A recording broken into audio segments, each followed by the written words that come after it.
Well, hello, and we're excited for our first ever live coaching session. I have my good friend Zack Jernigan here with me here today. He is a youth pastor in Florida. He is a great follow on Instagram, always putting out some great content, some great resources, and I'm excited to hear a little bit about how we can maybe work together in ministry and kind of think through how we can help you grow. So, Zack, tell me a little bit about your ministry, and obviously you're a part of a growing ministry, which is awesome, right? So you're a part of a Yeah. growing ministry, and you're growing. And anytime we're growing, we got to figure out how to continue to scale this. So tell me about your ministry. Tell me about how just tell me about how you're getting stopped in your growth right now too. Yeah. So we kind of have you to thank for this. You took us through some coaching sessions. We met all the way back when you came and spoke at our camp, and we loved that. And so we've learned a lot. First, just on social media, then through the courses, and when we implemented the uh, recruiting strategy from your recruiting course, we ended up with a lot more volunteers, and we were pumped about that. And that allowed us to break this like 200 threshold that we'd been bumping up against over and over again, and we were pumped. But I told a lot of people like the last semester was full of like growing pains. You know what I mean? Mm-hmm. Because we love having new volunteers, but that's like twice as many volunteers to keep up with now. So Yeah. each of our staff now have like 25 volunteers that they directly report to.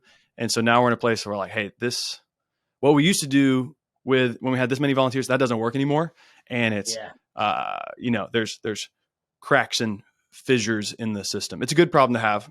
It's a growing pain. I'd rather that than, the alternative, but yeah, that's where we're at right Mm-hmm. Yeah. now. So you said the 200 barrier. How long had you guys been knocking up against that 200 barrier? Um, I mean, honestly, we've not consistently broke past it. When I say the Okay. 200 barrier, like we got to 200. We averaged Yeah. 200 on Wednesday nights last semester, and Mhm. and we'd never really even gotten to 200 before, except for like a real special event, Yeah, for sure. glow in the dark dodgeball tournament, that kind of stuff. So, for the first time ever, we averaged 200 on Wednesdays, and that was pretty exciting. But we've been bumping up against that for years. That was like kind of like a pipe dream more than a barrier.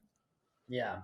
So at Yeah. SSM, we always talk about how, you can go and you can get great theology from a lot of different places. You can get a lot of great ministry philosophy from Orange and all kinds of different, just awesome Yeah. curriculums out there. So we just really love to geek out on the practical side of ministry. So Right. when it comes to like, I think you've correctly identified it, right? Is that we say, a lot of times we think that ministry, like growing your volunteer base, is a byproduct of ministry growth. Like if I get a lot more kids in the room, people are just naturally going to want Yeah. to be a part of it more, and this is just going to Not blow up. exactly. Yeah. No, no, no. And so I think I had that too before, when we were hitting up against a growth barrier. We couldn't get past. I was kind of in that same mentality, and I think honestly, just through trial and error, kind of figured out this like volunteers are the engine of that growth. Like if you want to Right. grow your Right. ministry, volunteer base has to grow first. It's not the Yeah. other way around. And I think sometimes you mess with that. So I think you've rightly identified that. But so practical growth, you said that you have a lot more kids than you've ever had. You have a lot more Yeah. leaders. So right now, what are you currently doing to try to manage those outside of just staff? Are To is it manage the just leaders. kind of managing the leaders, or do you do much of other things to manage those? Yes. So I'm the only one who's full time. Then we've got a Okay, wow, yeah, halftime youth and worship leader, and then we've got a halftime youth coordinator who does a lot more of our admin stuff, but also some so let Bible me let studies. me stop you right So there and just go ahead and say sure, to the youth pastor out there who is like, "Man, we can't break 50 because we only have one person full time." That's a really lame excuse. And so Zach is proof that you can grow a ministry. You can grow a ministry without more staff, more budget, and more bandwidth if you're just strategic. That's what I love about Zach. Zach's a very strategic leader, and so I just want Mm, to go ahead and stop everybody and just say like, "Hey, be encouraged. You got work to do." And Zach's proof of that. So going back to what yeah, you were saying, one staff member, one and a half. I know you got a great worship leader in Clint, and yeah. so again, what else are you doing with that? Just you. So each of us have like direct reports. So I'm primarily working most closely with our Sunday morning leaders, and then we've got Wednesday night leaders, and Clint and Kendall split those up. But each of us have got about 20 people that are directly reporting to us, just volunteers. And then of course we've got like our student leadership team, which is a little different. And so we use Calendly, and we basically say, hey, you're coming to a once a month meeting with everybody. That's a non-negotiable. Like you got to be there.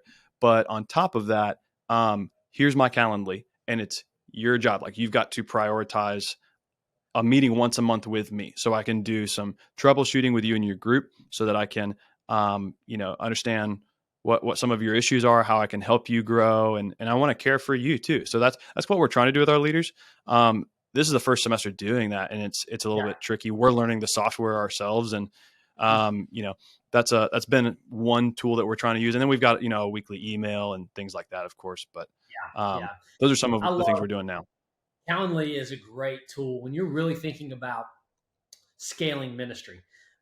You think about like how are we going to scale our onboarding process, or how are we going to scale our first step meeting with potential volunteers. Like Yeah. the fact that you're already using Calendly, because like the investment's like basically nothing, right? I mean, it's like you got the free Yeah, and we version even that did the can go off. annual thing, so that saved us some money. Yeah, like it's no brainer. You're gonna spend $150 and like save yourself like a billion emails Mhm. back and forth with people. So Oh, I Thursday think doesn't work for me. Okay, what about Friday? No, Friday doesn't work either. Well, what about Sunday? yeah, yeah.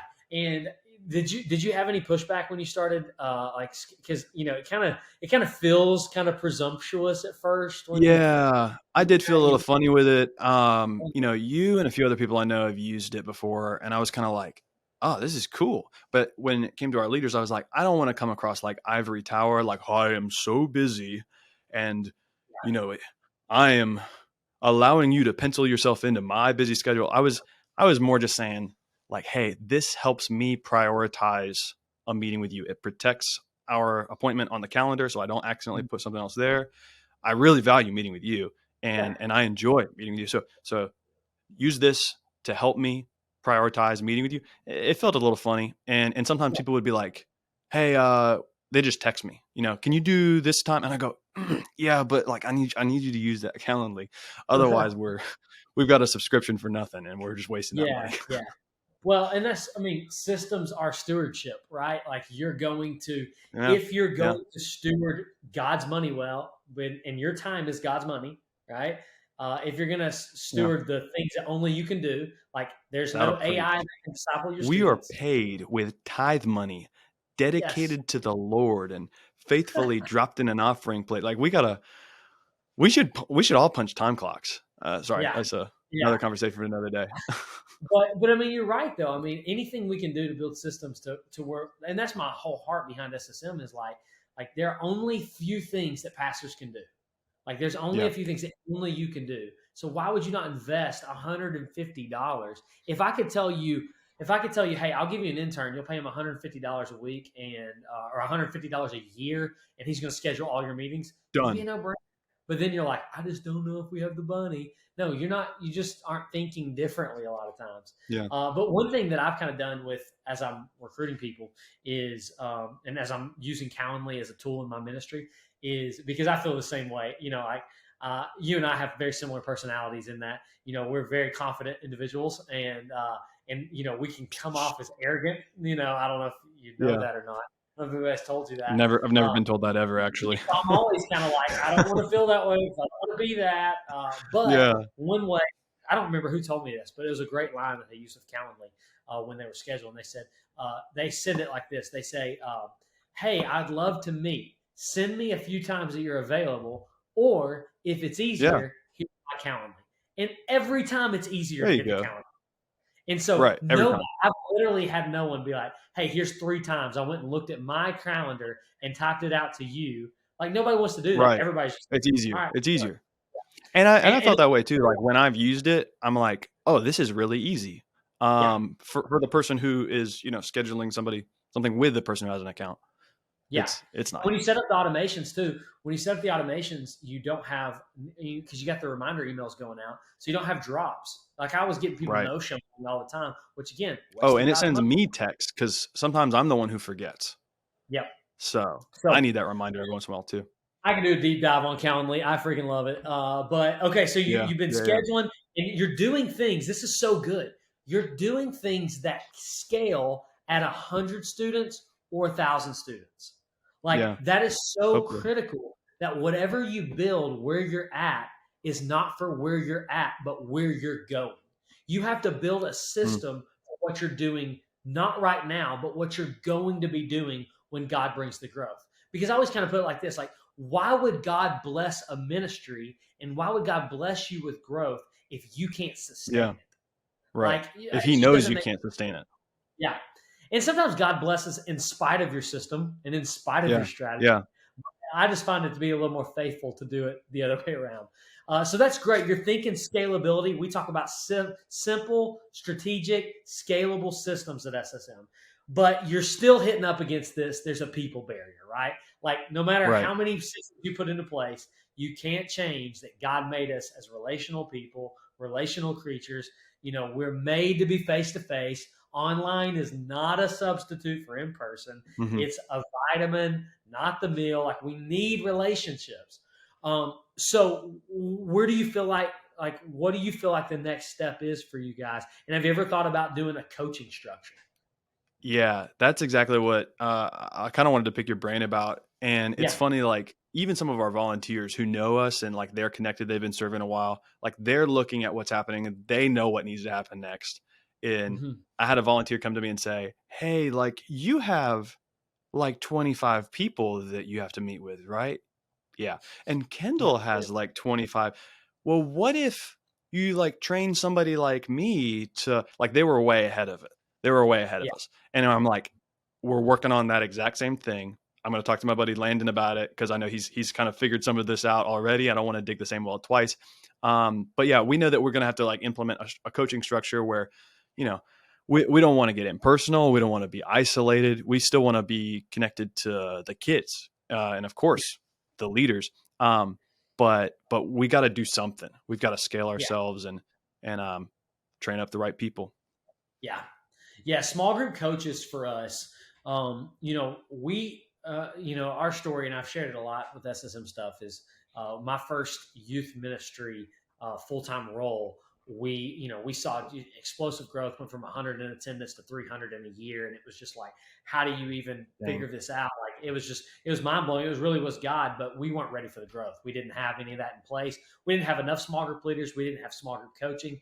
And so we really never got past the 300 barrier and started, trying to get to that 500 barrier until we hit small group coaches. And I'll tell you, we did STL coaches, and I refer to small group leader coaches, SGLs, a lot. So as you're hearing that SGL, that's what it means. But we didn't really until we had a healthy coaching structure. We weren't able to, break 400 and get to where, Hmm. at the end of my time in youth ministry, we ended right around, 500 average on a Wednesday night, students and volunteers.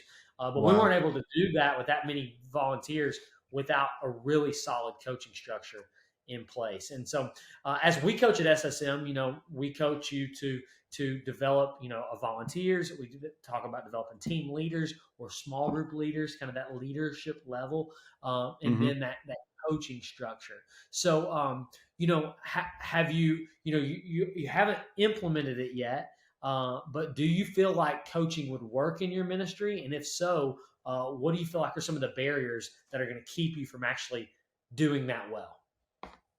Yeah, I think it would definitely work. We've got a lot of people in our ministry who've been serving for a while. They've been growing their own small group or life group on Sunday morning. They have the ability to teach.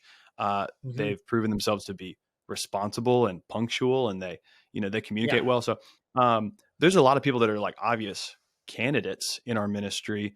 And I know there's a difference between doing and coaching, and some people are great doers and like they wouldn't even enjoy coaching if we asked them to, Yeah. like they want to be in that trench, I guess. But That's also it's important. it's an age thing too, so I feel like I relate to our 25-year-old 23-year-old leaders way better now that I'm 28 myself. So like I don't feel like I'm bossing around somebody who's older than me, like I did when I first got into youth ministry.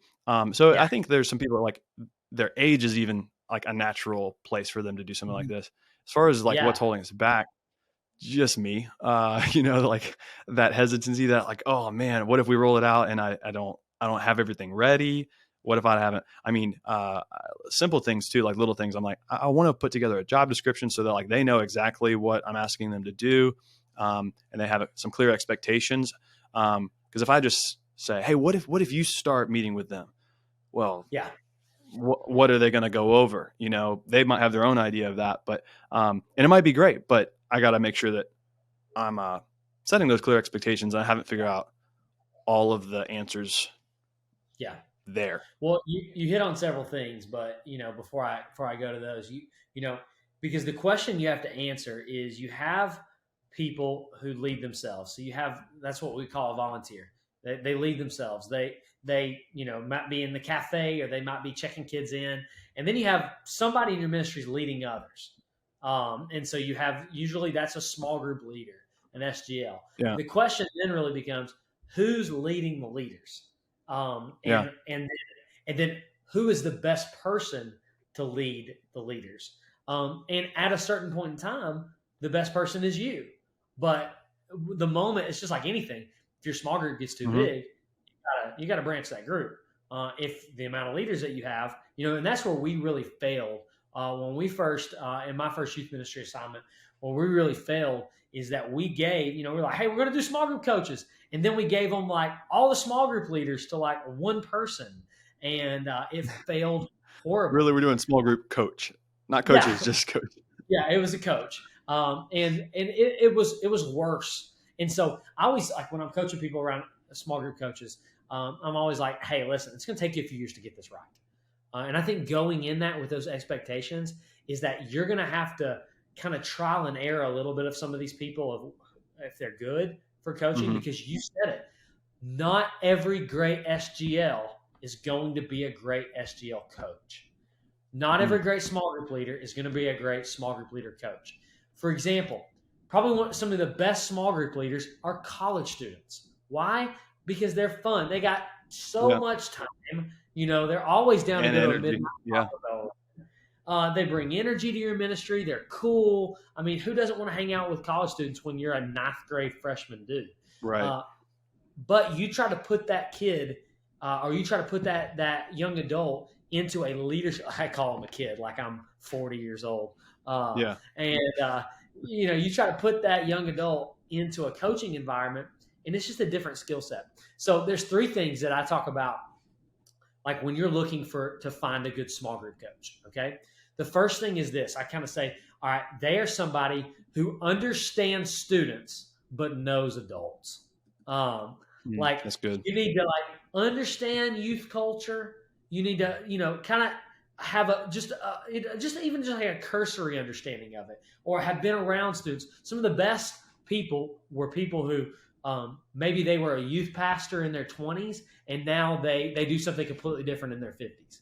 Or they were on the board of Young Life, or they did some sort of like nonprofit parachurch ministry with students growing up. And so they understand like what makes a relational environment, or they get like, hey, relationships are everything and fun is everything, but they're not fun anymore. And that's okay. Yeah. Like they don't have to be the one who's they don't even want to be. Yeah. Like they're not going to be the ones that have to do the belly flop off the blob. Okay. But they did the belly flop off the blob at some point in their life. Yeah. So that's the first thing. The second thing I always say is look for, and this is so important, parents of teenagers. Okay. I think that's good. This is like game changing, but it's even better if they've graduated teenagers. Okay. Now I'll just go ahead and say, when you get parents of teenagers in, you got to be really, really careful that they are low drama parents. Okay. Because you put a parent who has teenagers already in their home and are not detached from that. Like if they're completely immersed in their child, okay? Like an unhealthy relationship or unhealthy immersion, like they're going to get drawn into the drama. And they're going to have a comment on it as parents. And they're going to, and it's good for them to think through it and help you with those things. But I just got to make sure that they're a very low drama person, and that they're the person that when somebody comes and talks bad about you, that they're the one who's got your back and squelches Mhm. it. And, because, um, for example, on a Wednesday night, I'm on stage usually. Like if I'm the youth pastor, Mhm. I'm on stage, I'm solving problems, I'm trying to be with students. But when the parent comes in angry, usually they're finding a small group coach first. So we have those Yeah. coaches. They're the ones who are So they're dealing like with the your lieutenant or something like that. I mean, big time. they're jumping in front of some of those problems, not creating them. They're not creating them. They're jumping in front of them, and they're also like when there is drama that comes up in the group and somebody feels left out, or all the whole host of things that happen. When that occurs, those people have to be the ones that they go to, and that takes a Right. couple years. But when you can get to where a parent comes to you about their kid's group, like, "Hey, have you talked to their coach yet?" And you're able to defer that parent back to the small group Mhm. coach, like Yeah, you really want to filter out a lot of that junk before it gets to your desk. that makes And sense. Yeah. SGL coaches do that. So, kind of going back to three things. Number one, they are someone who understands students but knows parents. Usually, a teenager or a parent of teenager or have had teenagers in the house. And then this one might get me in trouble, which I think you and I are used to that. Um, Yeah. is um, is they usually the best are white collar workers. Okay, now let me tell you why. Okay, yeah, uh, and let me tell you why. So most people who work in a white collar marketplace job, okay, are trained highly, and this is not 100% a rule, but this has Yeah, just no, been I my see where experience. you're going. Yeah. Are trained highly in leadership. Mhm. Like they And value management, yeah, people. their managers, they're checking their emails and managing an inbox, and they kind of have a system of leadership and a system of coaching kind of already built in. And so, of course, like I said, it's not the rule, but often when they say 80% of leadership is transferable. So if you're Yeah. already being developed in a leadership capacity, in more of a leadership, white collar role that's kind of thinking through those things, then it's going to make a much easier of a transfer into that. Like there's going to be less of a language barrier, if you will. Does that make sense? Yeah. No, it makes total sense. Yeah. So if they're already leading a team at work, or they Yeah, did lead a team when they were in their career, then it's going to be pretty natural for them to organize people, keep them accountable to yeah. a set of expectations. Yeah, I'm tracking with you. Yeah, and not that and really it does come down to like there's the organizational side of the skills, but then also that team management. Hmm. Can you manage that team? Like can you even if you work on a line somewhere, do you have 8 guys that work on underneath you in your factory Yeah. that you're pouring into? Like you want to look at those different skill sets and see, do they transfer over? Now, again, you're going to find people who are stay-at-home moms, and they're just managing kids, and a lot of times those make some of the best ones too. And so it's not 100% across the board, but those are kind of the three things I look for, because I need somebody who thinks like a leader, who thinks management, who thinks organization. Because if this person's unorganized, they're not going to be able to keep up with the growth, just like Right. any Right. pastor.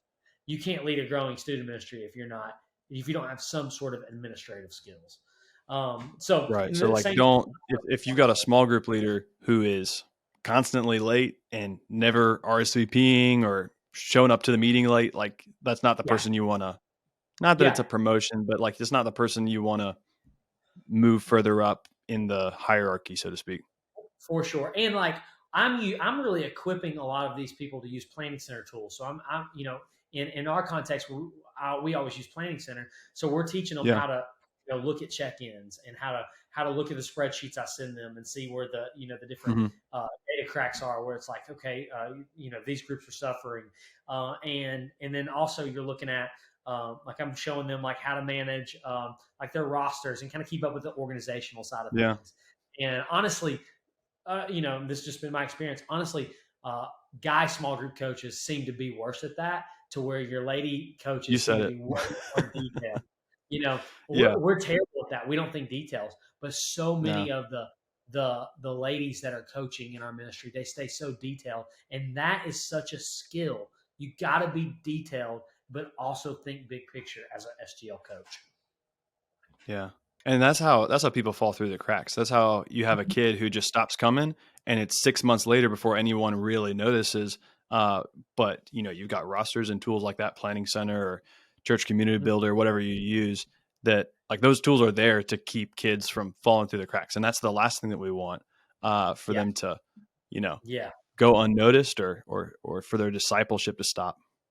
Yeah. So listen to this. So we used to have like big outreach events that we would do. And the small group coach, basically after that, you would give, like if there were like 20 new 8th grade guys who showed up, okay, we would then track and we would make sure that every small group leader is following up with the 8th grade guys. The 8th grade guys, small group leaders following up. And the coaches would be the ones who would manage that to make sure they're all doing it. So what happened is we had one event where we had a very low follow-up rate, okay? And so our second-time guest retention rate went to the ground. But then the next time we had an extremely high one, and it was a astronomical difference in the second-time guest follow-up rate. But that couldn't happen unless we had coaches in place who are ensuring that these things were taking place. We couldn't do that for every leader. We could do our best, but they were able to do that, and we had more kids come back for the second time. And that's how you build it. That's how you keep building the youth ministry. You just keep putting on more steam. Just keep putting on more kids here and here. So yeah, that makes total sense. As you're thinking through implementing coaches in your ministry, what other things have you thought about, question marks that you still have?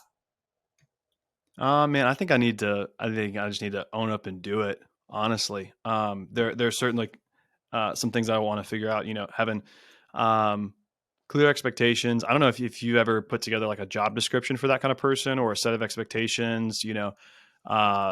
Task list. I know you went through like the profile for that person, which makes a lot of sense. But any other advice you'd have as far as like how do you onboard that person that is probably going to onboard more people after you? Yeah, that's great. So the two things you kind of hit on there is job description and onboarding. And so I'll talk to each of those, and I'll go. So first off, when it comes to job description, in our newsletter and in the show notes of this, I'm going to make sure that we have an SGL coach job description listed. So I'll go ahead and do that. But basically, the big picture items that a SGL coach is doing is they are making sure that their leaders are known, cared for, and celebrated. So they really become the shepherds of these volunteers. They're knowing them. So when they're going through a crisis or they're in the hospital or they had a loved one die, if I don't have a good coach, I'm going to struggle to know about those things, which makes me out to be a really bad shepherd if I don't know those things. But I can't know those things for 65 leaders. So they're making sure they're knowing them, knowing their birthday, knowing the things that motivate them. And then they're also making sure they're trained. So they're ensuring that every single week that, we always encourage our leaders to like rally up together. And not just like the big vol rally that most, ministries have, but like, hey, 8th grade coach, get together with all your leaders. Yeah. Pray together. We created a Slack channel for our coaches. And so each week when I would, as a youth pastor, as I'm going across, youth ministry resources, I'm like, hey, everybody read this article this week. Well, now they can regurgitate that in their rallies. So they make sure they're trained. They've got something to share. Yeah. Yeah. And they're also like, we used to have and we coach here through our training system is to create 3 different levels of training, which will kind of segue into my next point, to where, we would create trainings very specifically on how to have a baptism conversation, how to lead a student to Christ, how to handle abuse. We would do a training all on, how to handle LGBTQ issues. And, just kind of like this buffet of different, trainings that we could have them that were very specific to youth ministry. And so what we would do is we would send that out and say, all right, we're about to do a series on gender, and we need everybody to go through this training. Well, our coaches are making sure that everybody is going through that in their group. And so they're discussing that in the rallies. And then they're also, the third thing is they're making them feel celebrated. So when they do something great, they're the one who's telling me about it. When they have, when they're doing the relational event and everybody shows up to the pizza place, or everybody shows up to go, play paintball together, or I don't know what girl small groups do, but yeah, I don't know. Probably the same thing. Yeah, probably. But everything's pink. Yeah, it's just, and so, like they're the ones who are celebrating them and encouraging them along the way. But when it comes to onboarding that coach, it's a completely different onboarding process because the training needs to be completely different. So we created at my first student ministry assignment, we created a coach training for all of our next gen coaches, which was birth through 12th grade. But it was on vision casting. It was on having confrontational meetings. It was on how to recruit volunteers. And we invested about 3 hours of training. But I'll tell you, the best resource as you're going through, the best resource I've found to train coaches, okay, is Creating a Lead Small Culture by Reggie Joyner. Lead Small is like this tiny little, it's basically like a small group pamphlet track. But when you dive into creating a lead small culture, it's like the thing that helps you get like into people that like relationships are everything. Small groups. So you're saying you took that through, you took your leaders through that, is what you're saying? Yeah. And so what we would do is we would onboard new coaches in April before August. So the April before August. And then we would spend the whole summer meeting with those coaches 3 times. And they would have a book to read the summer. And it's an easy book to read. But then we would discuss the online training that we created for them on recruiting, vision. And all in all, it was about a 3-hour training plus a book. So it did take all summer to go through. But the more you invest in your coaches, the higher return on that investment you're going to get. And as the student pastor or as the next gen pastor, my primary people I'm going to lunch with now are my coaches. Like those are the people I'm pouring most of my life in. I'm pouring into my core students and I'm pouring into my coaches, hoping that they are going to be the ones to kind of cascade that. Yeah. They're your first followers and everything goes through them. Yeah. That makes a lot of sense. Yeah. I feel like I had a question about the onboarding. Oh, you already answered it. I was saying, is that a tool that you go through with your staff and you guys apply, but I mean, everybody's going through it. Yeah. It's part of your DNA. Yeah. It's not really part of our DNA in that it really is just for our coaches. And it was something that we were using, we would splice in like Craig Rochelle talks and, it wasn't completely our resources that we made up. And so like for the youth pastor out there who's listening and they're like, I could never figure out 3 hours of training. Like, okay, then just start by like thinking through like, what are some really good youth ministry talks you've listened to? Or what are some core competencies of a leader that you think people need? All right, then just have them all do that and then meet together, buy some Chick-fil-A and discuss it. And then you don't have to talk for an hour. Yeah. No, build the airplane as you go. I do think a lot of times like we feel that pressure of like, oh man, I gotta be the sage on the stage. And like, if I'm getting everybody together, I've got to have some, at least 5 gold nuggets worth sharing that make people go, oh, it's like, maybe you get one and Craig gets one and then Reggie Joyner gets the other. Yeah, 100%. And we did Simon Sinek's. It starts with why, how to like present the why behind what we're doing. And, so just really practical things like that. But you hit on a lot. Go ahead. What were you saying? I was going to ask, did you guys have any like pre-recorded videos of yourselves that you like assigned or anything like that, like trained up or anything like that? Yeah. So the platform of choice. So we've used Ministry Grid, which is from Lifeway. We've used Trained Up. I think it's Serve HQ now or something like that. My personal opinion is I do not enjoy those tools. I think there's a lot better things out there. My favorite tool to use to train leaders is Kajabi. It's built for the marketplace, and usually anything that's built for the marketplace is way better than church tech. And so I really enjoy that. But yeah, we did. And so basically, what I would do is I would build out a keynote. I'd build out a keynote, and I would then. There's a great tool called Loom. That's a great screen recorder on your keynote, so you have your face in it. And so I'm literally just I'll make a little outline and then hit record on Loom, and it's super low tech. It's like in my office like this, and Yeah. so I think a lot of people just feel like I can never do that much. Just do it, and that's what you're saying. Like Do right it. now, you're I like, think even I didn't Canva does it. Like, I think you can even do a recording on Canva. Like, really, I didn't know that. yeah, I haven't used that one. But I mean, yeah, you can be super low tech. It doesn't. You do not have to have Lifeway level, orange level content. Just bring good content and record your voice.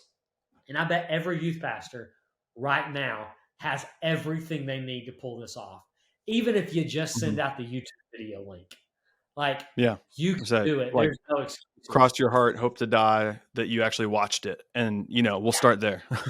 Yeah, for sure. For sure. Just start. And that's kind of my strategy too, is like start and then build as you go. Like don't feel like you need to create this big, massive training system. Do something. Hmm. And then when it works, make it a little bit better.